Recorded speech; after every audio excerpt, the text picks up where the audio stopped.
retrouver pour la 4e année du Feminibooks qui consiste à mettre en avant le féminisme dans la littérature à travers des autrices, des thématiques, des sujets à déconstruire et sur lesquels vous apprendrez tout un tas de choses. Comme chaque année, le Feminibooks se déroulera tout au long du mois de mars à travers les présentations de blogueurs, de booktubeurs et même d'un podcast cette année qui sont là pour vous parler de féminisme dans la littérature. Si vous souhaitez suivre le projet Feminibooks, je vous invite à consulter les liens des réseaux sociaux du Feminibooks sur lesquels seront relayés les différents contenus. Et je vais pas traîner plus pour cette présentation. Comme vous l'avez vu dans le titre de cette vidéo, j'ai souhaité vous parler ici de ces livres que je considère comme mes classiques du féminisme, ceux qui m'ont marqué, soit parce qu'ils ont fait écho à mon parcours, soit parce qu'ils m'ont permis de déconstruire certaines idées et d'en apprendre plus. Et ce sont ceux qui de toute façon je vais conseiller à n'importe qui va me dire mais Ninon, quel livre lire pour découvrir le féminisme, même si bien sûr aucun des livres que je vais vous présenter couvre tous les sujets du féminisme, il s'intéresse bien à certains sujets spécifiques. Comme je ne voulais pas être seule à vous présenter mes classiques, puisqu'il y a autant finalement de classiques que de vécus et de femmes, j'ai proposé à plusieurs personnes de participer à cette vidéo et vous trouverez donc en fin de vidéo d'autres recommandations. Tous les livres que je vais vous présenter ici sont traduits en français, vous devriez donc pouvoir les trouver facilement, que ce soit dans vos librairies, médiathèques ou auprès de vos potes. Et on commence avec Le cœur des femmes de Martin Winkler, qui est un contemporain de 700 bonnes pages qui pour autant a été une sacrée bonne claque puisque malgré sa taille et son genre qui n'est pas celui que je préfère, est absolument nécessaire. Pour vous faire le pitch rapide de Le cœur des femmes, on y suit une jeune femme qui est en dernière année de médecine, c'est son dernier stage avant de valider tout simplement ses études et d'entrer dans la vie active, même s'ils font déjà du travail avant bien sûr. Elle souhaite se spécialiser dans la chirurgie gynécologique et ce qui l'intéresse ce sont des cas à résoudre, ce sont des cas cliniques. Elle va donc atterrir chez un médecin traitant spécialisé en gynécologie et de prime abord ça l'intéresse pas beaucoup parce qu'elle se dit qu'elle va entendre chouiner des femmes toute la journée et que c'est absolument pas ce qu'elle veut faire de sa vie plus tard. Et donc elle y va un petit peu la mort dans l'âme en se disant qu'elle va s'emmerder mais faut bien passer par là, donc elle y va. Évidemment si je vous le présente c'est qu'elle va déconstruire certaines de ses idées et je suis là pour vous en parler aujourd'hui. Les raisons pour lesquelles ce livre il a été important pour moi c'est tout simplement parce que j'ai appris plein de choses en tant que femme déjà. J'ai appris qu'un examen gynécologique n'était pas forcément obligatoire. Physique. Que la position idéale pour accoucher ou pour vivre un examen gynécologique, c'est pas forcément allongé, en tout cas c'est pas la position idéale pour vous, elle est confortable pour votre médecin, elle l'est pas pour vous. Que par exemple certains modes de contraception sont pas hyper indiqués quand vous êtes jeune, par exemple la pilule, parce que vous êtes en situation souvent d'hyperfertilité, et que malgré tout c'est la contraception qu'on vous présente tout de suite, voire même qu'on vous conseille sans vous présenter aucune des autres. Ça a été mon cas. J'ai appris plein de choses en tant que femme sur mon corps, sur son fonctionnement et sur ce que je peux dire ou faire, et c'est tout bête mais c'est des choses qu'on ne m'a jamais dites, c'est des choses qu'on ne dit pas souvent et qu'il est essentiel de pointer du doigt parce que c'est votre vécu et que tout simplement c'est votre corps et que vous pouvez en faire exactement ce que vous en voulez. Ce qui est important aussi dans ce livre-là, c'est qu'il permet de pointer du doigt une réalité qui n'est bien sûr pas une généralité, mais qui existe et qui a traumatisé des tas de femmes, ce sont les violences gynécologiques et les violences obstétriques. C'est une réalité, et c'est d'ailleurs souvent ce qui fait que pas mal de femmes ont peur de se rendre chez un gynécologue, d'aller subir un examen gynécologique, parce que ça permet de signaler l'importance du consentement aussi dans la sphère médicale. C'est quelque chose qui est essentiel dans toutes les phases de votre vie, mais qui est aussi essentiel dans votre vie médicale. Votre médecin, il est là pour vous soigner, c'est un soignant, il est aussi là pour vous écouter et s'il vous écoute, il ne va pas nier votre consentement et il ne va pas vous forcer à faire des choses qui n'ont pas à être faites. Ce livre, il vient donc un petit peu vous rassurer et pas forcément vous effrayer parce qu'il vous rassure parce que vous apprenez des choses sur votre corps, sur comment peut se passer un examen et tout simplement il vous montre que les médecins ils sont là pour vous écouter sans distinction et sans jamais vous juger, en tout cas ils n'ont pas à le faire et s'ils le font c'est que ce sont de mauvais médecins. C'est pas vous la mauvaise patiente et c'est pas vous la responsable et c'est ça qu'il est important de retenir. C'est ce qui m'a extrêmement touchée dans ce livre-là. On vous apprend donc à plusieurs reprises que votre médecin n'a pas à vous juger, qui que vous soyez, quel que soit votre vécu, sans distinction de morphologie, de couleur de peau, de religion, de handicap, de genre, de classe, selon votre passé, selon vos désirs, selon ce que vous voulez ou ne voulez pas. Votre médecin est un soignant. Le second livre dont je souhaite vous parler, il s'agit de Ne suis-je pas une femme de Bell Hooks, qui est un essai qui a été écrit dans les années 80 par Bell Hooks, qui vous parle d'afroféminisme et qui a été traduit en écriture inclusive, en tout cas pour la version française, je sais pas pour la version originale, mais Voilà, sachez-le. Dans cet essai, Bell Hooks va vous raconter un petit peu l'histoire des femmes noires, en tout cas aux États-Unis, et comment l'afroféminisme s'est construit, pourquoi il est là, quelles sont ses origines et quelle est l'importance de leur message. Si ce livre m'a marqué, c'est tout simplement parce qu'il m'a ouvert les yeux sur le féminisme intersectionnel. J'ai beau savoir que je suis une femme blanche, j'ai beau connaître mes privilèges, je pense que je réalisais pas à quel point ils étaient présents. Parce que dans ce livre-là, j'ai pu apprendre à découvrir des parcours et des vies qui ne sont pas les miennes, des parcours que je ne vivrai jamais, et donc ça m'a permis de mettre le doigt sur les lacunes de mon propre féminisme et d'apprendre à soutenir une voix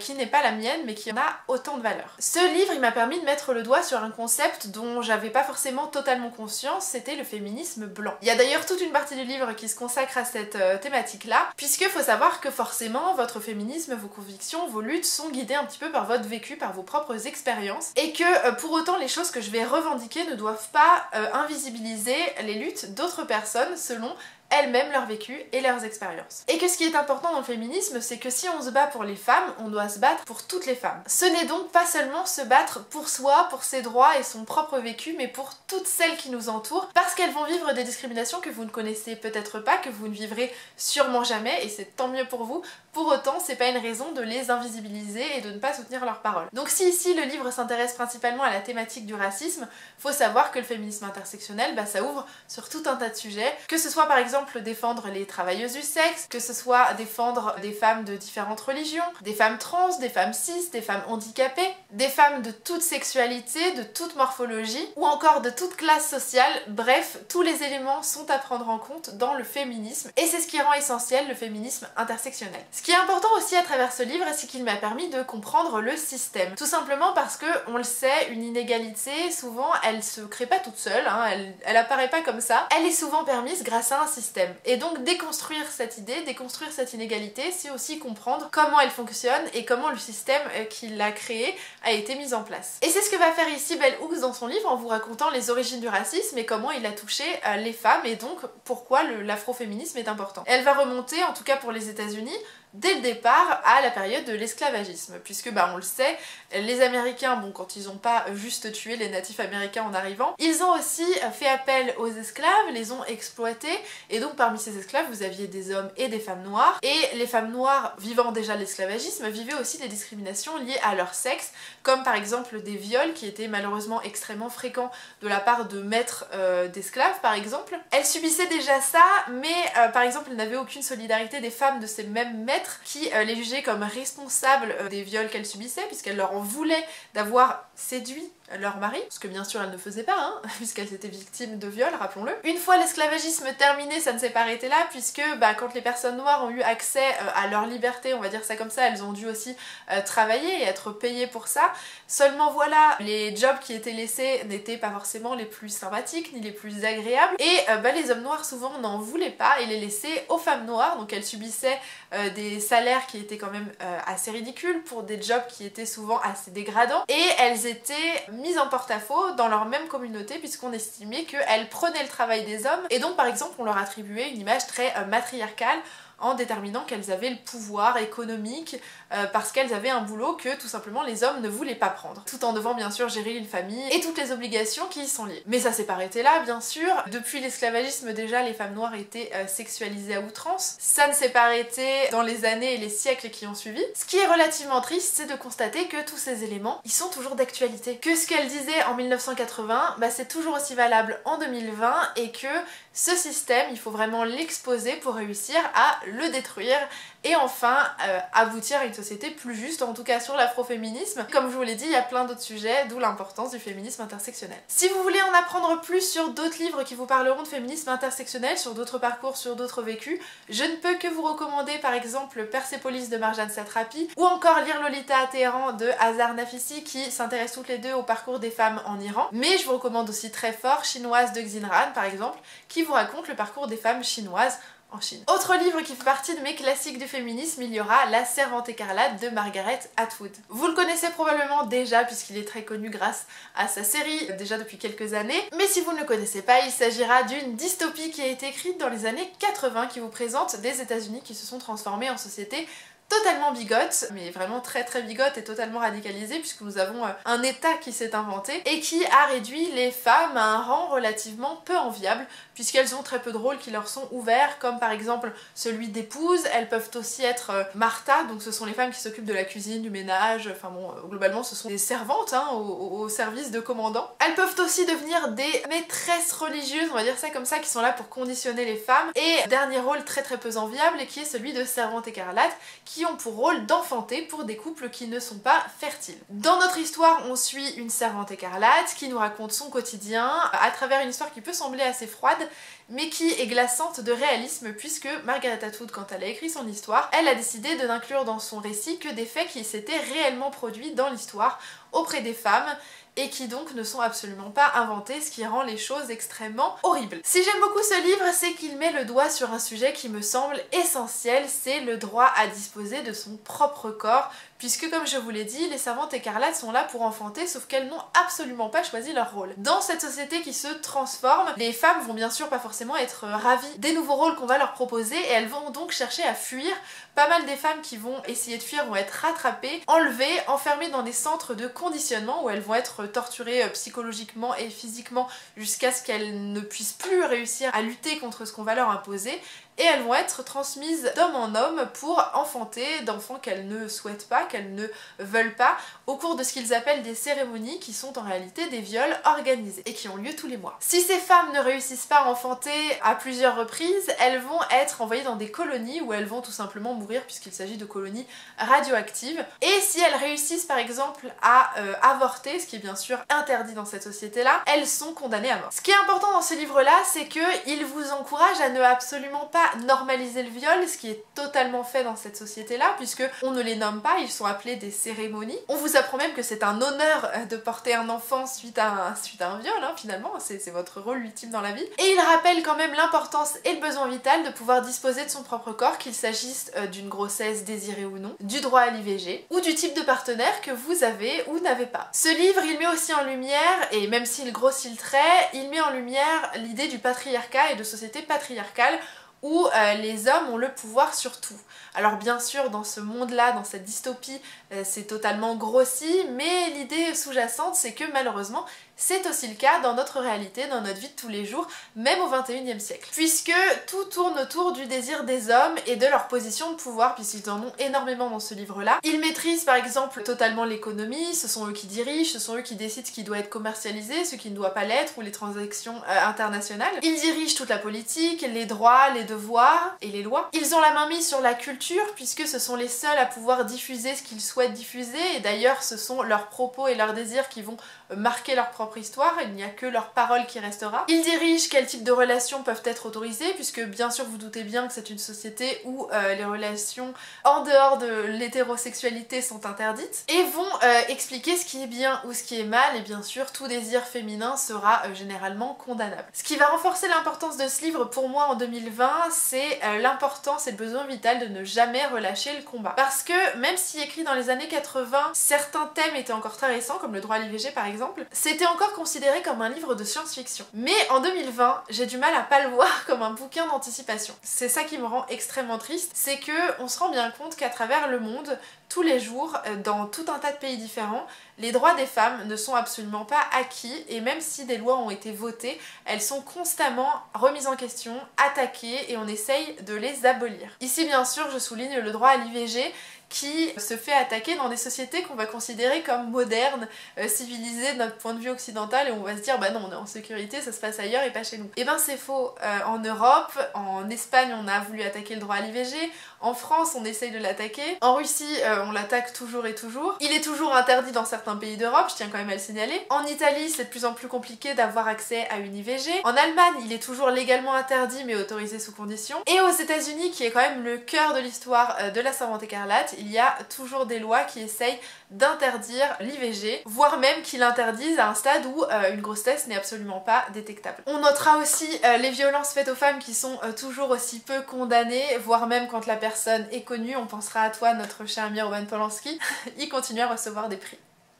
Nos droits ne sont donc jamais totalement acquis, il faut continuer à se battre et à faire entendre nos voix, et c'est ce qui rend La Servante écarlate un livre particulièrement puissant à mon sens. Si vous souhaitez lire d'autres livres sur ce sujet que j'ai pas inclus dans cette vidéo mais qui portent les mêmes thématiques et les mêmes combats, je vous recommanderais par exemple Écarlate d'Hilary Jordan, qui est un petit peu un mix entre La Servante écarlate mais aussi La Lettre écarlate de Nathaniel Hawthorne, Only Ever Yours de Louise O'Neill, qui est aussi une dystopie, qui est d'un monde où les femmes ne naissent plus naturellement mais sont construites pour les hommes et par les hommes, ou encore la suite de La Servante écarlate qui s'appelle Les Testaments et qui est un très chouette livre que je vous recommande. Et dernier livre que je considère comme mon classique du féminisme, il s'agit de Asking for It de Louise O'Neill, qui a été publié assez récemment puisqu'il date de 2015 et qui pour autant n'est pas moins important je trouve dans le paysage littéraire. Asking for It, c'est un livre qui peut quand même vraiment heurter parce qu'il va s'intéresser principalement à la thématique de la culture du viol et comment malheureusement les victimes sont souvent celles qui sont condamnées. L'histoire d'Asking for It, c'est une jeune femme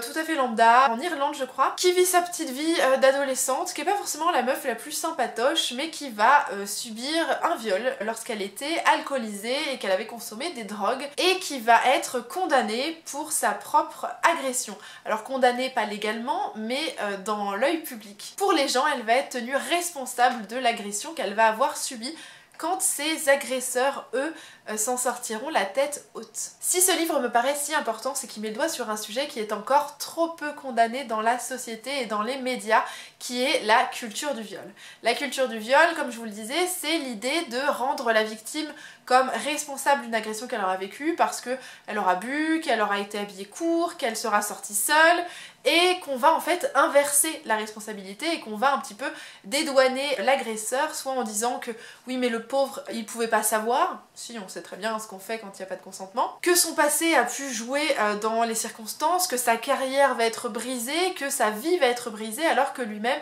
n'a pas eu de scrupule à briser psychologiquement et physiquement sa victime. C'est un sujet qui, comme on peut le voir vraiment dans l'actualité très récente, comme par exemple les Césars, des types comme Roman Polanski par exemple ont violé, drogué des mineurs et pourtant continuent à être médiatisés. Ils continuent à recevoir des prix pour leur métier. Ils continuent à être défendus dans les médias pour leur carrière d'artiste. Et on continue de dire que l'opinion publique cherche à détruire un homme quand ces mêmes personnes ont détruit des femmes et que bon bah leur parole n'a pas tant d'importance que ça. Il est important de pouvoir remettre les responsabilités là où elles doivent être mises, c'est-à-dire sur l'agresseur qui ne devrait en aucun cas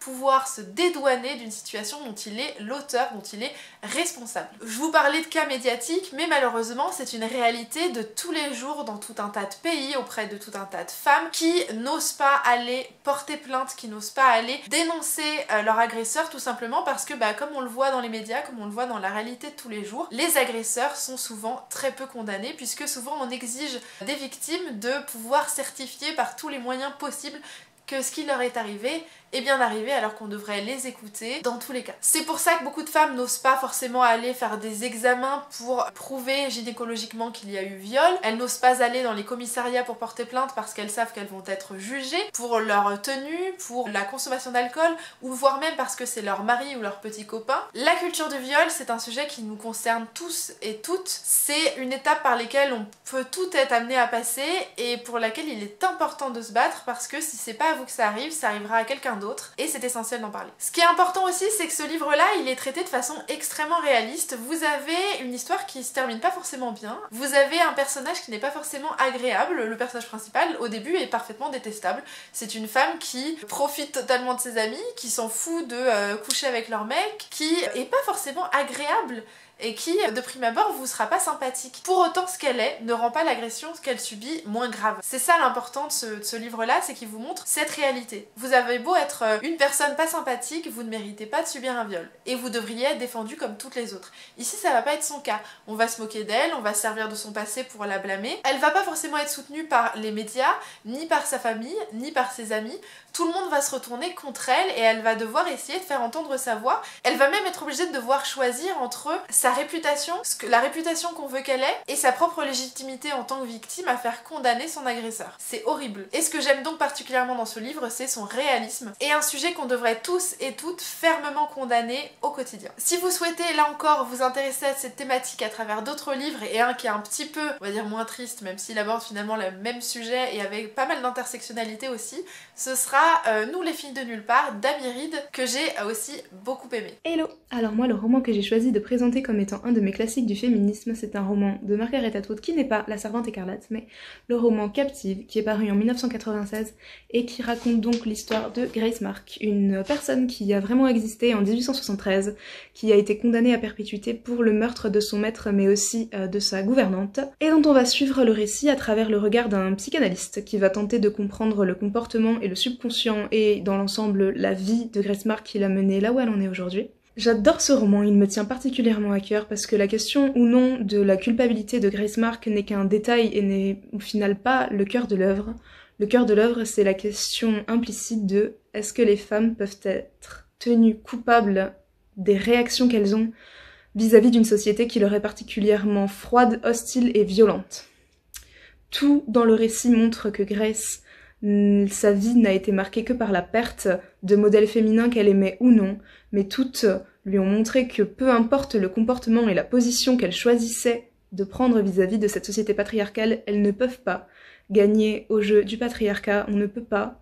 gagner à cette société qui est fondamentalement violente et sexiste. Alors j'ai beaucoup entendu dire qu'il suffit de regarder la série Netflix pour avoir le cœur de l'histoire de ce roman, mais je conseille vraiment la lecture parce que le style de Margaret Atwood est brillant, ses références sont brillantes, ses comparaisons sont brillantes, et la question de l'interprétation qu'on fait de chacune de ses œuvres est ici très forte. Et je le trouve particulièrement pertinent dans l'ensemble de son œuvre, et je trouve qu'il est bien trop peu lu, alors qu'il est exceptionnel, et voilà, c'est vraiment un roman que j'avais à cœur de défendre, donc j'espère vraiment que vous lui donnerez sa chance, et merci Ninon d'avoir proposé ce joli projet. Si je devais choisir un livre comme grand classique du féminisme, je dirais Histoire du soir pour filles rebelles, pour deux raisons. La première, c'est qu'il est important de parler du féminisme dès le plus jeune âge à nos enfants, que ce soit filles ou garçons, de leur apprendre que l'égalité des sexes c'est important. Et la deuxième raison, c'est qu'il est important de montrer des modèles féminins à nos enfants, nos filles surtout, et même à nos garçons pour leur montrer que voilà, les femmes aussi elles sont capables d'accomplir de grandes choses et que c'est pas parce qu'on est né femme qu'on ne peut rien accomplir ou qu'on est freiné dans la vie.